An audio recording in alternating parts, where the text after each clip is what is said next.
मूलं गुरुर्मूर्ति पूजामूलं गुरुपदम् मन्त्रमूलं गुरुर्वाक्यं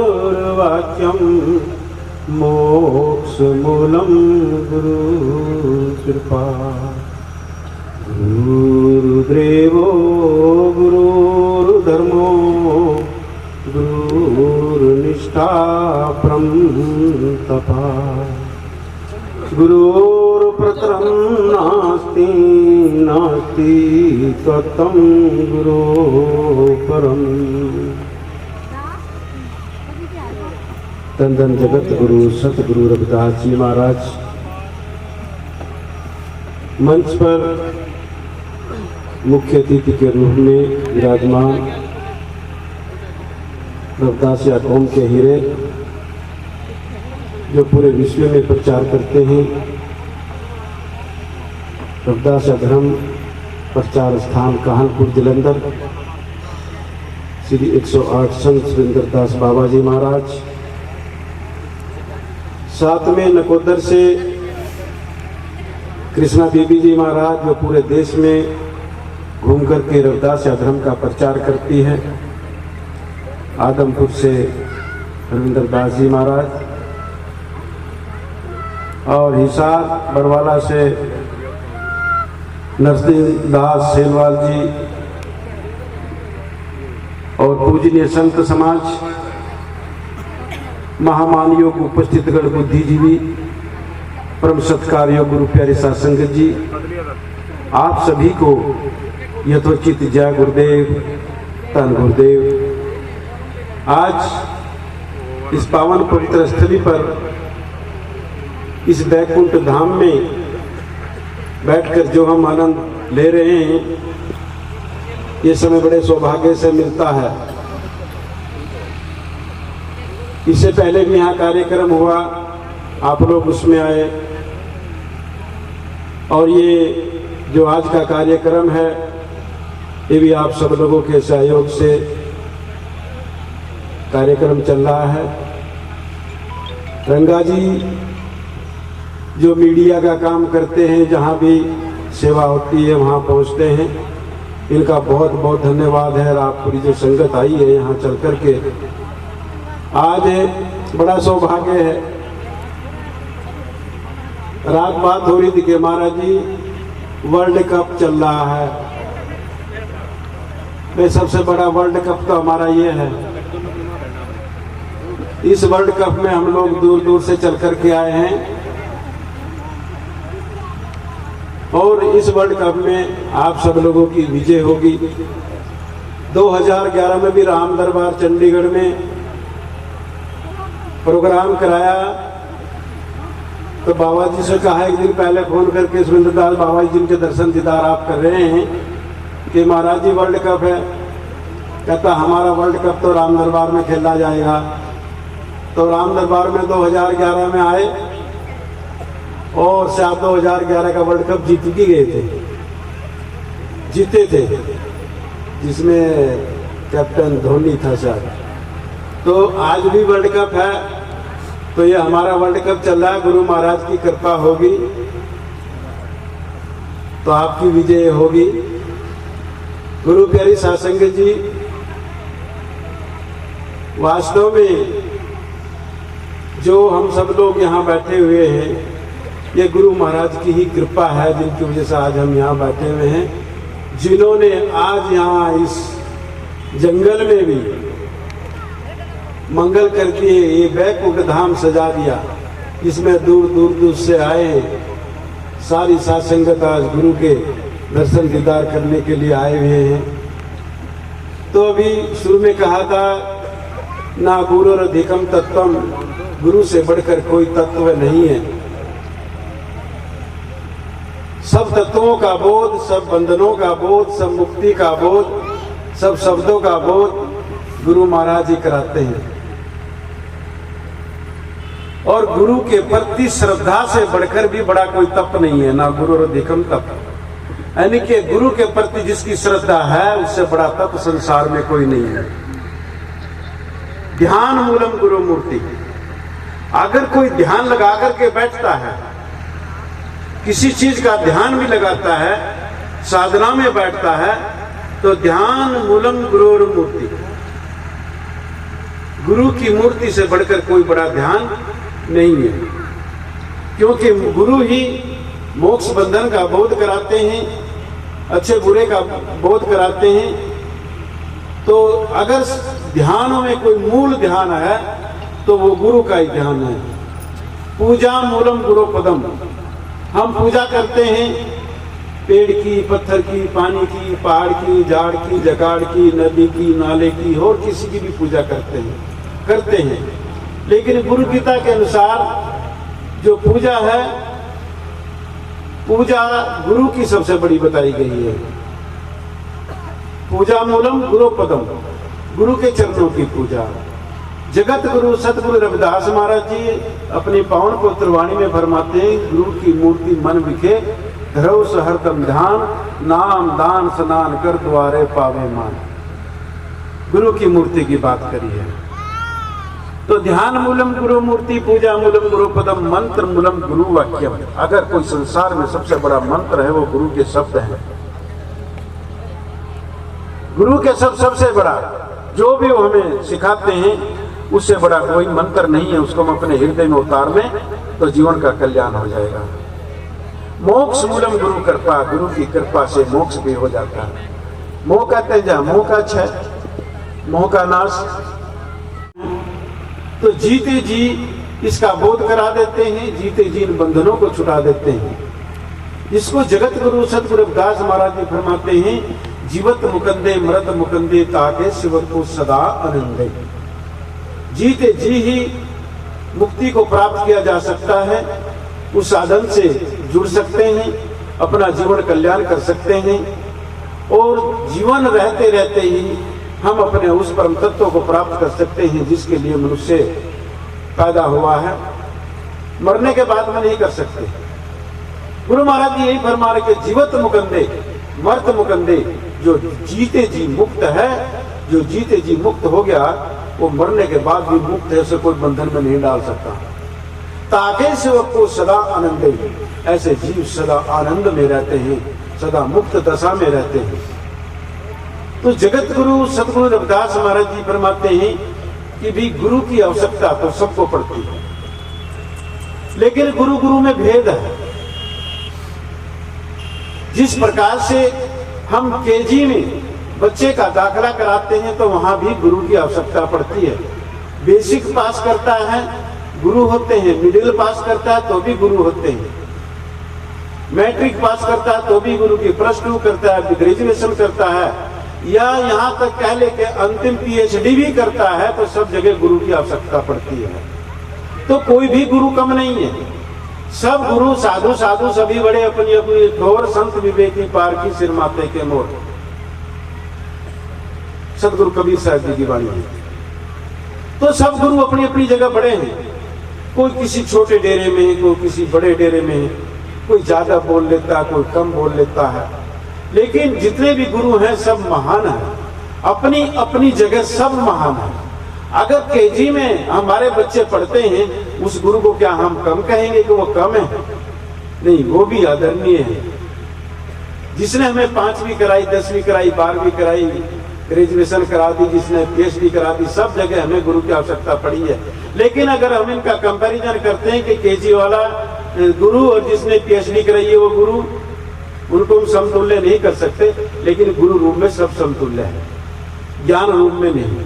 तो ज्ञान ही मनुष्य को ऊपर और नीचे करता है। मनुष्य का वास्तविक जीवन में हमारा क्या संबंध है? आगे बढ़ना। केजी में पढ़ेगा, LKG में पढ़ेगा, फर्स्ट में, सेकंड में, तो आगे बढ़ेगा। व्यापार करेंगे, उसमें भी आगे बढ़ने का ध्येय होगा। राजनीति में जाएंगे, उसमें भी आगे बढ़ने का ध्येय होगा। अब मनुष्य का जो मूल कर्तव्य है आगे बढ़ना है। तो जीवन का उद्देश्य है आगे बढ़ना। जीवन में आगे कैसे बढ़ा जा सकता है कि जिन बंधनों में हम बंधे हुए हैं, जिन बंधनों में हम बंधे हुए हैं कि भी इसके बगैर काम नहीं चलता। आज देखने को मिलता, अभी आपने यमुनानगर के जो पास जो घटना हुई आपने सुना होगा, अभी बैठे बताया है मेरे को कि दारू पी कर ही अपने परिवार का नाश मार दिया, इस संसार को अलविदा कहेंगे, दुर्गति का जीवन। तो हम लोग बंधनों में बंधे हुए हैं। अभी जब सरपंची के चुनाव हुए तो उस समय भी मैंने कम से कम 16 लड़कों के संस्कार किए, क्योंकि जो राजनीतिक लोग हैं भाई वो कच्ची भी देते हैं, पक्की भी देते हैं, ठर्रा भी देते हैं, रम भी देते हैं, सब कुछ देते हैं। और जिसको वो मिल जाती है ना, वो पूरी गली का क्या पूरे मोहल्ले का प्रधान बन जाता है। अगर उसको 500 रुपए मिल गए तो 2-4 का सिर फोड़ने में भी पीछे नहीं हटेगा, इतनी ताकत आ जाती है उस समय में। तो हम इन बंधनों में बंधे हुए हैं। हमारे परिवार जितने भी मैंने देखा है अभी भी कि जिन 16 बच्चों के मैंने संस्कार किए वो हमारे परिवार से थे।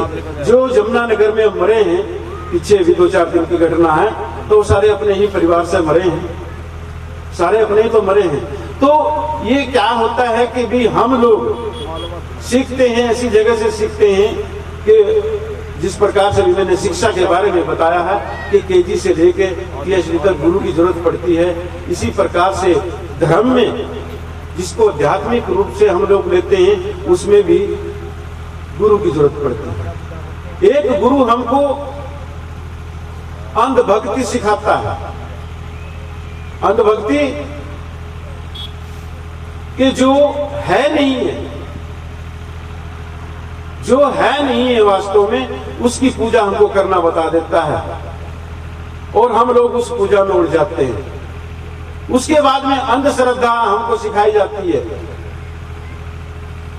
सवाल नहीं उठाना, मैं कहता हूं सवाल उठाना चाहिए, सवाल उठाना चाहिए, क्योंकि जीवन बड़ा अनमोल है, ये बार बार नहीं मिलता। उसके बाद में जो सत्संग करते हैं, जो सात्विक भक्ति हमको सिखाते हैं, नाम जपने की विधि बताते हैं, उसके बाद में जो ब्रह्म ज्ञान के बाद में बताते हैं, तो उनमें भी हमको गुरुओं की जरूरत पड़ती है। एक गुरु हमको मसान पूजना सिखा रहा है। भूत प्रेत देवी दुर्गे ऐसी चीज जो मतलब कि हम लोग उसमें पूजने में लगे, बहन बेटियां भाई लोग सब उसमें पूजने में लगे हुए हैं। मानंदी अंधविश्वास में फंसकर पूजने के तो हमारे शुरू से चला आ रहा है। ऐसे भी लोग हैं कि हमारे तो शुरू से चला आ रहा है, तो ऐसी भी भक्ति लोग कर रहे हैं। तो हमको विचार करना चाहिए। पंजाबी में कहते हैं कि किसी ने तो जम्मो मार लिया, किसी ने अणजम्मो मार लिया। साढ़े परिवार ने तो अणजम्मो नहीं मार लिया, जो है नहीं है। बताओ, जो अंधश्रद्धा में अंधभक्ति में जिसकी हम पूजा करते हैं वो आपने देखा है क्या? किसने नहीं देखा है, लेकिन फिर भी हम पूजा में लगे हुए हैं। एक छोटी सी कहानी है। एक बहुत बड़ा पैसे वाला व्यापारी आदमी था, व्यापार करता था। संयोग से उसके कोई औलाद नहीं थी, तो वो भी ख्वाब देखते थे हमारे भी संतान पैदा होगी और हम भी आनंद मनाएंगे, खुशी मनाएंगे, बच्चे की किलकारियां सुनेंगे। पति पत्नी एक दिन अपने बिस्तर पर लेटे हुए तो मजाक में पत्नी कहने लगी कि देखो जी, अगर हमारे यहाँ कोई बेटा आ गया तो उसको हम सुवाएंगे कहां, लिटाएंगे कहां? तो जो उसका पति था, अरे लिटाएंगे कहां, अपने बीच में लिटाएंगे, थोड़ा सा पीछे हटके, कहता यहां लिटाएंगे। जगह बना दी बीच में कि जो बच्चा पैदा होगा उसको हम यहां लिटाएंगे, फिर उसको खिलाएंगे, आनंद मनाएंगे। अब उसकी पत्नी फिर हंस पड़ी। वो कहने लगी, कहते जी अगर दूसरा भी हो गया बच्चा फिर उसको कहां लिटाएंगे? वो बेचारा थोड़ा सा फिर पीछे हटा, उसकी जगह बनाने लगे, उसको यहां लिटाएंगे। अब जैसे फोल्डिंग नहीं होते भाई, फोल्डिंग होते हैं। अब ऐसा वो बैठता, पहले ऐसे बैठ भी चलते थे, जब बेचारा धड़ाम से नीचे गिरा तो पैर फंस गया उसमें और पैर गया टूट। पैर पीछे फंस गया, नीचे गिरा, चीखने लगा, चिल्लाने लगा, रोने लगा। मोहल्ले वाले इकट्ठे हो गए कि भी सेठ साहब को क्या हो गया आज? सेठ साहब को क्या हुआ आज, क्यों बड़ा चीख रहे चिल्ला रहे? कहते सेठ भागे हुए आए। सेठ जी क्या हो गया? कहता अरे हुआ क्या भाई, मेरी नालायक अनजमी औलाद ने मार लिया मेरे को। नालायक अनजमी औलाद ने मारे, जो जमी नहीं है उसने मेरा पैर तोड़ दिया। अगर कहीं वो वास्तव में होती तो पता नहीं मेरे जीवन में क्या क्या घटनाएं घट जाती, क्या क्या कुछ करता। तो भाई इस अनजमी औलाद से तो कहता मैं हाथ ही जोड़ता हूं। तो हम भी जितने भी माताएं बहन बेटियां भाई बच्चे सब लोग लगे हुए अनजमियों ने से ही तो मार रखा सबको, उसमें विवेक नहीं करते। अभी सब त्योहार करके सब निपटे हैं। पिछले महीने शेरवाल साहब भी मेरे पीछे बैठे थे, मैंने दिवाली के बारे में सब त्योहार जितने भी थे सबके बारे में इनको बताया समझाया। चाहे कोई भी हो, श्राद्ध हो, जिसके बारे में समझाने का ही मतलब कि हम लोगों का फर्ज बनता है, उनको समझाया जाता है कि भी हमको विवेक शक्ति हमारे अंदर होनी चाहिए, विचार और विवेक, जिसके बारे में गुरु रविदास महाराज ने हमको फरमाया है कि हमारे दुखों का कारण क्या है। अज्ञानता, अविवेक, अविचार, अनपढ़ता। माधो अविद्या हितकीन विवेक दीप मलिन। संसार में दुख है लेकिन दुख का कारण अज्ञानता है, अनपढ़ता है, विचार ना करना, विवेक ना करना। विवेक दीप मलिन। गुरु रविदास महाराज जी फरमाते हैं कि हमारे विचार विवेक रूपी नेत्र जो है वो धूमिल पड़ गए, तो जिसके नेत्र ही धूमिल पड़ गए वो दूरदृष्टा नहीं हो सकता। जरा सी भी धूल आंख पे चढ़ जाए तो साफ करनी पड़ेगी, मैल आ जाए तो साफ करना पड़ेगा। हमारे विचार विवेक रूपी नेत्र धूमिल पड़े हुए तो हम इसलिए दूरदृष्टा नहीं है, किसी के पीछे लग लेते हैं। किसी ने कहता है स्टोव चल रहा है, अच्छा स्टोव चल रहा, वहां चले जाएंगे। किसी ने कह दिया वो मूर्ति दूध पी रही है, अच्छा दूध पी रही है, हम भी एक थैली दूध की ले जाएंगे। विचार नहीं करेंगे। हमें अपनी बुद्धि से विचार करना चाहिए। हमें तो बिल्कुल कंजूस हो जाना चाहिए। क्या हो जाना चाहिए? कंजूस होना चाहिए। गुरु की वाणी ही अपने जीवन में होनी चाहिए। बाकी सब के लिए हमें इतना कंजूस हो जाना चाहिए चाहे दुनिया में कुछ भी कहे। लेकिन हम कंजूस नहीं, दिल फेंक है, किसी के पीछे लग लेते, यही हमारे दुखों का कारण है। कंजूस भी बड़े विचित्र लोग होते हैं। एक कंजूस बेचारा गंगा के किनारे में रहता। एक दिन पत्नी कहने लगी कि देखो जी, कम से कम गंगा साथ में बह रही, दुनिया बहुत दूर दूर से आकर के स्नान करते, आप भी तो चले जाओ, आप भी कभी स्नान कर लो। कहता 10 किलोमीटर पड़े, यहाँ से किराया लगेगा। कहता तू फिर भी चले जा। अब वो बेचारा कहता है यार घर वाली तो कह दे, अब जाना तो पड़ेगा।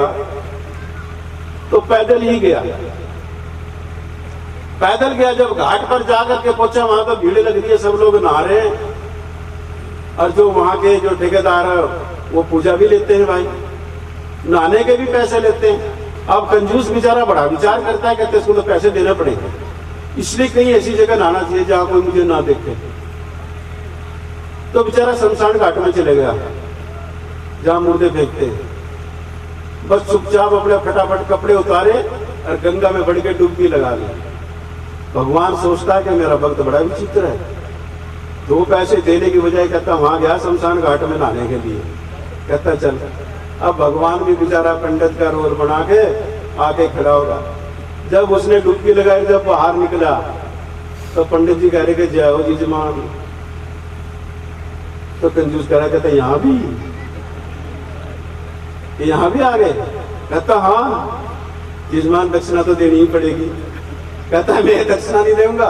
कहता है मैं दक्षिणा नहीं देता। अरे साल की तो दक्षिणा देनी पड़ेगी। अरे मैं नहीं दूंगा बिल्कुल, 6 महीने की, आखिर में 1 दिन की भी दक्षिणा देने के लिए मना कर दिया कंजूस ने। भगवान सोचता मेरा भक्त तो बड़ा विचित्र है, बड़ा कंजूस है, ऐसा तो ढेट मैंने कोई देखा ही नहीं है। फिर कहने का भाई ऐसा कर, चल कुछ तो दे दे, 2 रुपया कुछ तो दे। कहता है मेरे पास नहीं। क्या चल एक ढेला ही दे दे। कहता चल हाँ एक ढेला में दे दो, लेकिन वो भी उधार। कंजूस ने कहा ठीक है। अब कंजूस उधार कह के अपने घर चला गया। अब जब वो घर गया ही था, अब पहुंच गए वहां, भगवान जी पंडित रूप में जाके दरवाजा खटखटाया।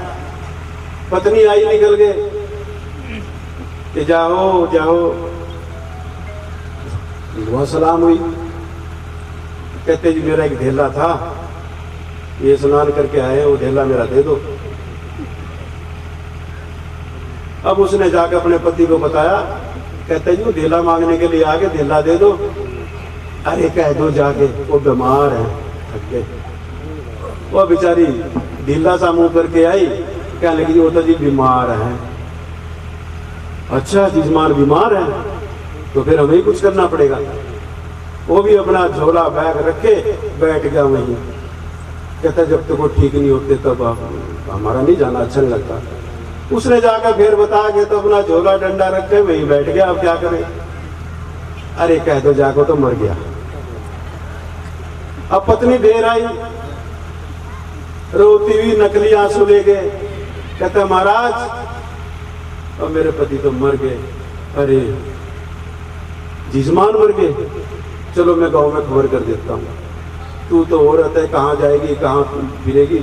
अब उसने घूम घूम के पूरे गांव में खबर कर दी कि भाई कौन मर गया? दानचंद।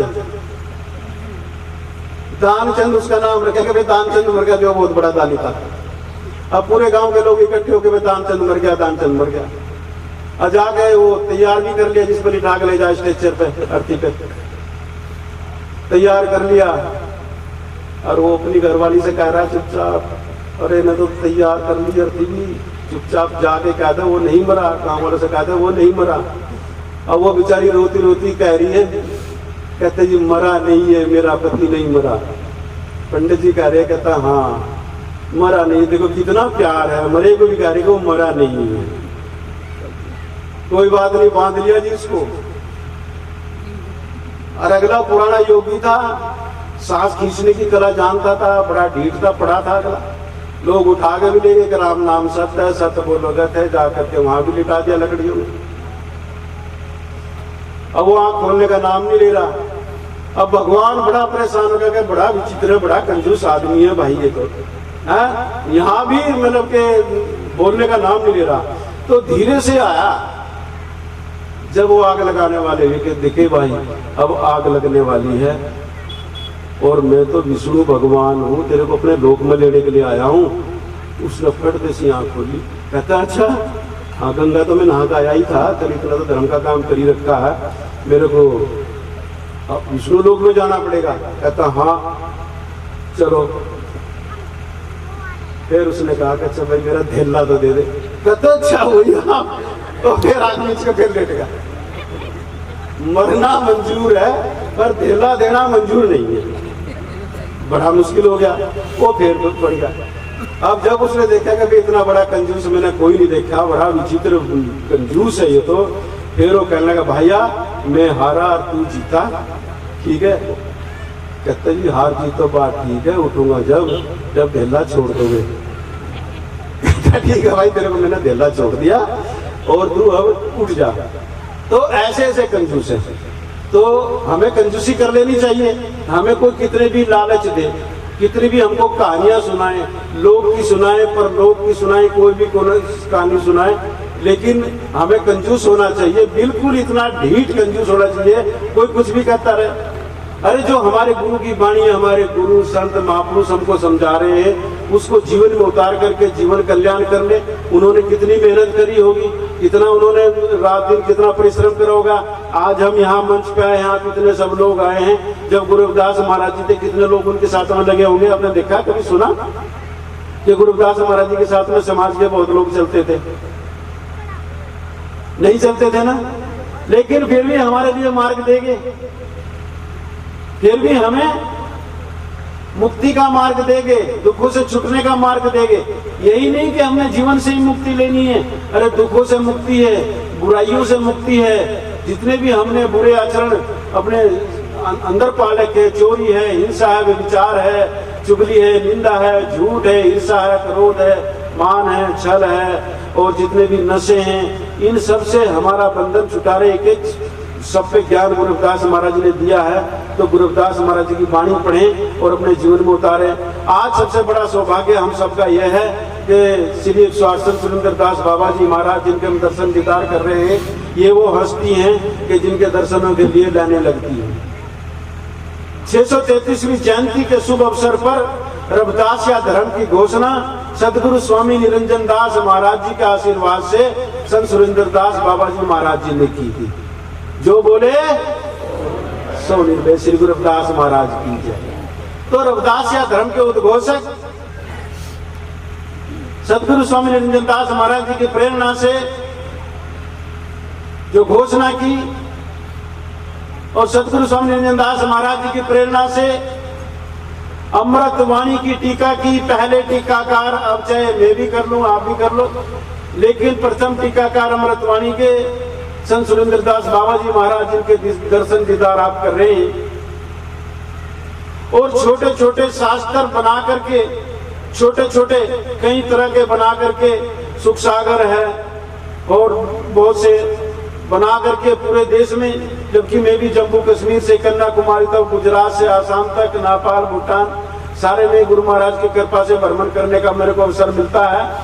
तो मेरे को जो सामग्री है मैं भी ले जाता हूँ और ये खुद भी बांटते हैं। पूरे देश में आज जो सामग्री जा रही है वो सुरेंद्र दास बाबा जी की असीम कृपा है और वो सारी सामग्री फ्री मिलती है। जो बोले सो निर्भय सदगुरु रविदास महाराज की जय। जितने भी पूरे देश से लोग जाते हैं कानपुर में, कोई भी जो भी प्रचार सामग्री होगी संत सुरेंद्र दास महाराज जी उसको फ्री देते हैं। हमारे देश में जितने भी सरकारी अर्ध सरकारी यूनिवर्सिटी हैं उन सब में जो अमृतवाणी है, स्टीक है, जो कुछ भी है वो सुरेंद्र दास बाबा जी ने हर यूनिवर्सिटी के अंदर वो अमृतवाणी रखी है। और भारत के बाहर भी अगर यूके में भी जाते हैं, लगभग 28 कंट्री यूके में पड़ती होगी, तो हर उसमें जितने भी वहाँ अपने मंदिर हैं, धर्म स्थान हैं या यूनिवर्सिटी है, वहाँ भी हर यूनिवर्सिटी में आज अमृतवाणी रखी है। ये सुरेंद्र दास बाबा जी महाराज की हमारे ऊपर और समाज के ऊपर एक बहुत बड़ी देन है, जो सदगुरु रविदास महाराज की, जिनकी असीम कृपा है, जिनकी छत्र छाया में आज हम लोग चल रहे हैं।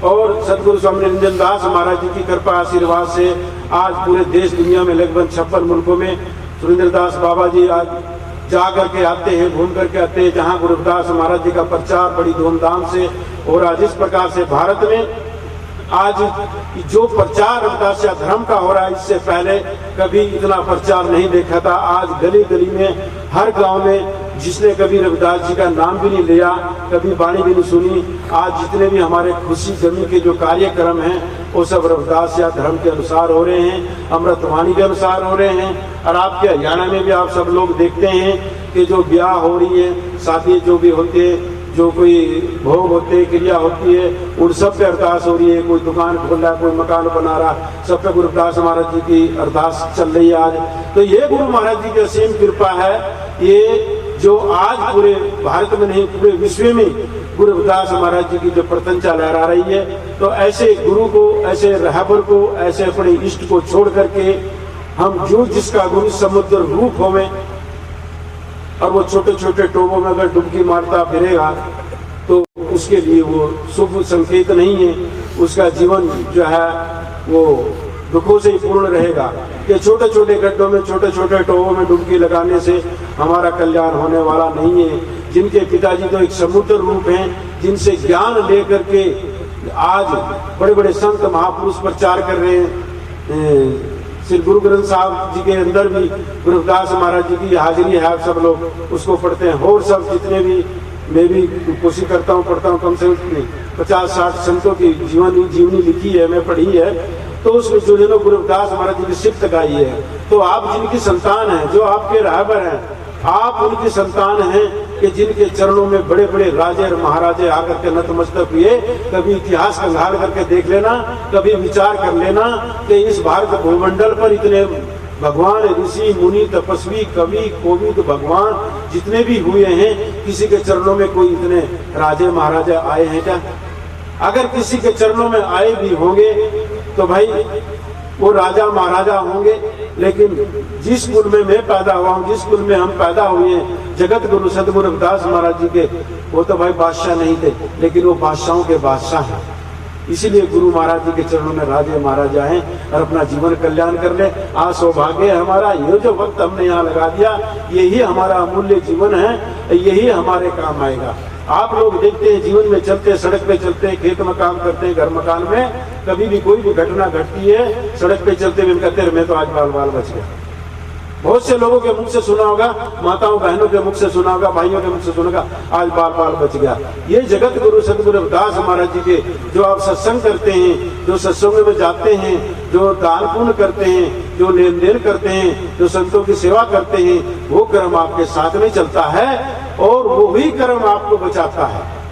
किया हुआ कर्म ही कराता है, वो बाल बाल बचा लेता है। वो आपको हर मोड़ पे बचाएगा। तो अपने गुरु संतों को छोड़ करके हमें इधर उधर नहीं भटकना है।